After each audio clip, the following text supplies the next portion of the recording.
নমস্কার আমি দেব। এখন আমরা ইসলামপুর থেকে বেরোলাম জাস্ট।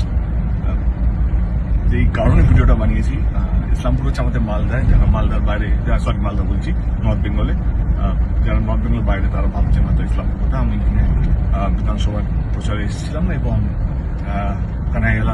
আল্লাহের জন্য প্রচারে এসেছিলাম। প্রচুর মানুষ ছিল, প্রচুর মানুষ। আমি র্যালি কমপ্লিট করতে পারলাম না, কারণ আমার আরেকটা জায়গায় যাওয়ার কথা, সেখানেও প্রচুর মানুষ অলরেডি দাঁড়িয়ে আছে। তারপর আরেকটা জায়গা এখানে সভা আছে, ব্যাক টু ব্যাক এত মিটিং রোড শো আছে, সেই জন্য বাট মানুষ যেখানে যাচ্ছে সেখানে প্রচুর ভালোবাসা আশা নিয়ে আসছে আমাকে দেখার জন্য। আমি খুব দুঃখিত, আমি পুরো মানে আমার হিসেবে র্যালিটা পুরো করেছি, কিন্তু মানুষ যে 10 কিলোমিটার 12 কিলোমিটার লম্বা লাইন লাগিয়ে গাড়িতে আসার সময় দেখছিলাম, প্রচুর মানুষ এখন আশা নিয়ে বসে আছে কি আমি আসবো হয়তো। আমি দুঃখিত, আমি ক্ষমা চাইছি কি আমি পুরো